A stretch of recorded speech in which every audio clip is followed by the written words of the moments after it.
Hi everyone, I am Leela. You can find me at leelamikey.com. I am an independent Stampin' Up! Demonstrator and super excited to share this card with you today. Now this card is a part of my Simply Stamping class, and I'll tell you more about that when we get to the end, but this was a little more involved, so I really wanted to take some time and kind of have a separate video step by step showing you how to make just this card. So let's go ahead and get to it. There's a number of ways you can get the PDF. If you're on my team, you get the PDF free. If you order from me of minimum amounts, you get the PDF free. Otherwise, I'm just going to show you all the dimensions and all the bits and pieces here. So let me get them laid out and let's go ahead and show you all the little bits and pieces. The very first thing you're going to do, I call this card base 1 in my PDF, and you're going to cut it to 4 1/4 by 11. So that's your basic 4 1/4 by 11. And then you're going to score it and make sure you get the score lines exactly in the right place. I was off 1/4 inch and it didn't line up. So you want to make sure you're exactly lined up exactly. So you're going to score it 5 1/2, 6 3/4, 8 3/4, and 10 inches. So you can go ahead and take a screen grab of that if you want. And there we have our 5 1/2, our 6 3/4, our 8 3/4, and our 10. That's card base 1. Card base 2 is going to be cut to 5 5/8 by 2 3/4, and you're going to score it at 3/8 and 1 5/8. And sorry about all the eighths of an inches. Once you learn them, they're really not too bad, and it's really perfect fitting for just this case. So that's going to be that guy. You can take a little screenshot of that. And then you just want designer series paper and layers that just kind of fit nicely as layers for all of those. So you're going to do the stripes. Well, you're going to do the floral at 4 by 3 1/4. You're going to do the stripes at 4 by 1 3/4 and 4 by 1. You're going to do the dots at 2 1/2 by 3 3/4, 2 1/2 by 1, and then you're going to do your basic white at 2 1/4 by 3 1/2. So go ahead and take a picture of that if you'd like. Take a little screen grab. But basically, you're fitting in, this is lining in all the layers. And you can take another look at like where those might fit. So that line's right there. This line's on the little guy. This line's on kind of the larger box fold. So that's that guy. All right. Once you've got everything cut, and then you're going to punch your little ladybug. This particular card is using the Hello Ladybug bundle. So cute, so much cuteness, and it's a punch. Who doesn't love punches? I've gotten so much use out of this guy in so many different colors. And so we're going to have our little ladybug, and little ladybug has a little cape, and I'm using the In Color twine for that. So super fun for that. And let me put some of these ingredients off to the side, and let's get to the assembling of the card. So I've gone ahead and scored everywhere, and then I went in and I just gave a good burnish both ways on all the score lines, because I really want this card to fold nicely as you're putting it into the envelope, and I want it to open nicely. So I've already done it, but just go through and burnish everywhere, and get a good score line both ways. And then your designer series paper, I'm going to go ahead and put it first.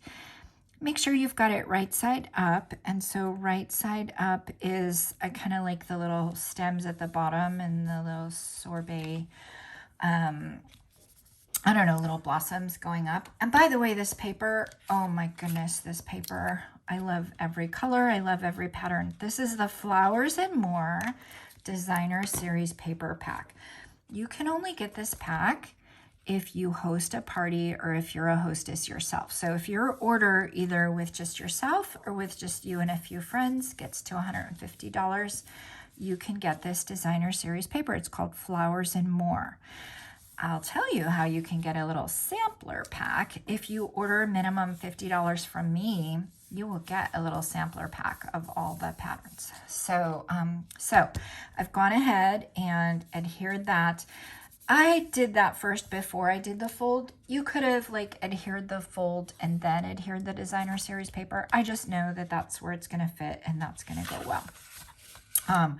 Then I want to do the fold. So now I've got that there. I know that that's my front, and the box is going to line up right there. And I kind of think that the paper helps give a visual to like where the folds are going to go. So that's one reason I kind of like to do it. So you've got a number of folds. You're not going to fold it there. That's too big. And you're not going to fold it there. That's too little. You're going to do the one that's just right. You're going to do, it's the second one going that way. So you're going to fold it like that. And then let me just show you the mechanism. It's going to go that way too, to go right into the envelope. And so we're going to fold it this way while we're gluing it. But then once we're going to decorate it and ship it, we're actually going to fold it that way. And that's one reason I like to burnish everywhere, because then I know my edges. I've really cracked the cardstock both ways, and I really know that it's going to be exactly flexible both ways. Now, I'm going to do a double adhesion on this. I just like, when I've got fun folds, I like it really, really secure. So I am going to use my tear and tape, but then I'm going to come in and just do a little bit of glue too. And you're going to see that from me today, and you're also going to see it when I do my next in my pop-up series. I'm going to, I've got a fold there, and I'm also going to do a double adhesive there. So I've gone ahead and used my tear and tape, and I'm going to lift that up. Now, some people have a little bit of a struggle. You can use your piercing tool to try to get it up, and try to come in on a corner, and you just want to get the liner up. You don't want to lift the adhesive up.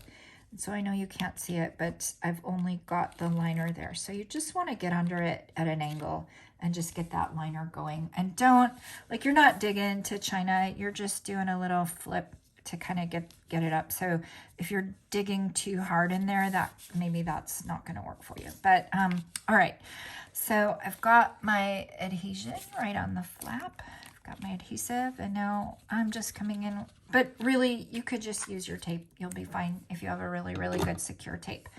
Now, I told you I'm folding at the second line, counting from this way. So I want to fold that way. And I want to fold that under, and I'm going to line it up so that it's kind of just adjacent to the designer series paper. And now I'm going to come in, and I'm going to give a good burnish all the way everywhere. And then I'm going to come back and I'm going to fold it that way and make sure I've got a good burnish that way too. So now I've got my flap adhered, and that is the makings of the box card. Now we can go ahead and do a couple of things. We're going to take our striped paper and line it. So if you miss those measurements, you really just need the measurements of card base 1 and card base 2. And then you can do all your lining on your own. But anyway, we've got that. And I'm just using regular adhesive for this. So I'm getting my stripes adhered this way. And I do like a nice lining. I like a nice lining everywhere. So I'm going to line kind of this box top too. So I'm going to come in. I love when I burnish really, really well and crack kind of both sides. I love that I get lots of pliability with my folds that way. So, so I can get into the little corners and get things decorated as I need to. All right, so I've got my stripes right there, and that's fantastic. All righty, now I want to add, nope, I'm going to add this guy, and then I'll do my ribbon. So now this is card base 2. Same thing, I want to make sure I've got everything scored everywhere, and I don't need to put any designer series paper first. Card base 2, very simply, is going to line up like this. I want to have it centered here. So I'm going to make sure that when I go to glue it, I'm going to have it centered. I don't want it to go beyond the edge. I want it just to the edge of the bottom. And then it's got like a little shelf, if you will, and then a little, like this is the shelf right here, and then this is kind of the tab that adheres to the wall, I guess, if we're using that kind of analogy. So, so I'm gonna go ahead and adhere the bottom first, and I'm just gonna put it right here. I know that that's the middle. Frankly, that is plenty of adhesive for what we're doing here. And now I'm gonna visually eyeball it and just get it in the middle.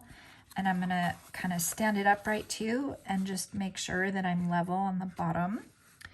I just really like to kind of get my paper just situated just right. So I've, oops, now it isn't. So I've got it level on the bottom. It's not going beyond the bottom. I've got it centered to my eye. I'm gonna go ahead and burnish all that. Now, I'm using glue, so he's still going to have a likelihood for kind of moving around, so I'm just going to let it kind of sit for a minute. And then I know that this edge is the edge that I'm going to be putting down, so I'm going to take my tear and tape and get a good swipe of tear and tape right here. I always cut my tear and tape. I know it's called tear and tape. I don't have the best success with tearing it, so I always cut my tear and tape. I've got that there. I am gonna just trust that just fine. And then I'm gonna fold that over. And I don't know let me look over here. Let me look at the super secret Sam way of doing that. Okay, so I guess if I go, so here, you've got 2 lines, fold it on that line, fold it there, and then you can go ahead and press it down, and that'll be where you want it. And then you can kind of fuss with it both ways, and it should go back and forth both ways, which it does. So perfect. Perfect. All right, now we've got our box adhered.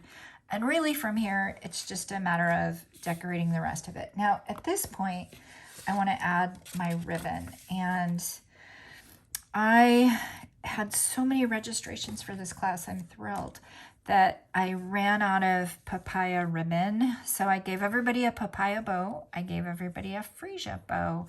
And then I gave everybody, except for me, a piece of this papaya velvet. So I don't have one to put here, but if I did, I would put like my papaya velvet right there. And the only thing with doing that then, so here's what I would do, because the papaya velvet's really thick. Here's what I'm gonna tell you. I would glue the Designer Series paper layer first. Then I would put the papaya velvet. I mean, it's so soft and luscious. I haven't even ever used it. I just gave it all to you guys. I would put the papaya velvet, and you can wrap it around and then just put some tape behind, because nobody's really going to be looking behind. So you could wrap it around there, right there. And then when you go to put your basic white on, because you've got the velvet, I think that I would put dimensionals all around, and I would really pop this up on a dimensional. That's what I would do if I was using the velvet. I gave you options. You can use the velvet or not. You can use papaya ribbon here. You can use a freesia ribbon here, which really kind of comes out. It's quite lovely. So I gave you a number of options in here. Very, very generous pack. We're actually not going to use that velvet right now, but we'll go ahead and stamp our sentiment in Sweet Sorbet. So again, this is the Hello Ladybug sentiment, and it says, May your greatest wish come true. So sweet. Now, if you don't have Ladybug, then you certainly could just take another sentiment. And if you don't have Sweet Sorbet, you could do Fresh Freesia, you could do Pale Papaya, you could do Basic Black. Really, you could do any color right there. So we're just going to do May your greatest wish come true. So sweet. And I'm going to glue it because I haven't used any of the Sweet Sorbet. Pale Papaya Velvet. So I'm going to go ahead and glue it, but you would dimensional if you were using a thicker ribbon. So I'm going to go ahead and put that there. I'm going to get it nice and centered. Really sweet. I'll let that kind of rest a minute, and then I'll get my little ladybug assembled. Now, I love to do ladybug this way. I love to put a little cape on her. So I just kind of really, when you're using glue, truly, that is all you need. That's even too much, to be honest with you. I'm going to put it right there. It might ooze out a little, but there wasn't so much that it's going to bug me. But I'm going to go ahead and press it down. Yeah, it oozed out just the tiniest little bit on the side. That's not going to get gummy. That's not going to do anything. So I've gone ahead and got that glued. I like her on a dimensional, so I'm going to put her on a couple dimensionals. And I'm going to put those right up in the corner. And in this case, I'm putting the dimensional on to the box itself because I don't, sometimes if I put it on Ladybug and then it's too far out, then it's kind of sticking out. I don't want to do that. So I'm going to put Ladybug right there, and I'm going to double check. Now that's too high because when I go to put it in the envelope, that's going to stick out of the envelope. So luckily I didn't press really hard. I'm going to lift it up, and I'm going to watch my placement a little more carefully now. I'm going to kind of put her on an angle that way. And so that is perfect. I'm going to use a mini glue dot. I'm going to use my take your pick tool, and I'm going to put, I like to put like 2 little mini glue dots right there. And then I'm going to, and I've already tied all these little bows for you. So I'm going to use this one. Now you might have gotten a white one. You might have gotten a in color one. I've just kind of mixed and matched with everything I have. But there's our little ladybug cape. This particular pack doesn't have little sprinkles, but yours does. Just my envelope doesn't. You're going to add some little sprinklies on right there. And then in my case, I'm going to just put, well, do we want to have the Pale Papaya or do we want to have the Fresh Freesia? You know what? Let's see. I don't know. I kind of like both. I'm going to do Pale Papaya. You have choices in your kit. You can do either, but I'm going to do Pale Papaya. And I'll just get the ribbon right there. So how can you get this kit and PDF? If you get on my email list at LeilaMeinke.com, I'm going to send an email message out. Today is Tuesday. I'll be sending an email message out either today or tomorrow. So you can get on my email list. And you can go to my website at LeilaMeinke.com. I'll have information there as well. You can make a purchase from me. Free with minimum purchase, you're going to get this kit. And so minimum purchase of $25, you get the kit. And that kit includes 6 cards. So it includes not just this guy. I'm going to show the one with the gems. Not just this guy, but it includes this guy, ingredients for this guy, ingredients for this guy, ingredients for this guy, and ingredients for this colorful. So 6 cards, minimum $25, you're going to get those cards. Minimum $50 purchase, you're going to get cards, and you're going to get a sampling of the designer series paper. And so super grateful to have you as a customer, as a team member, and thank you so much for joining. Bye-bye.